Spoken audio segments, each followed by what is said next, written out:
pria tergila-gila padamu, wahai darah jelita.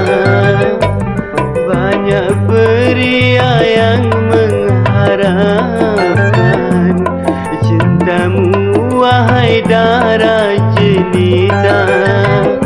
Tapi mengapa kau selalu menghina pada setiap pria yang jatuh cinta?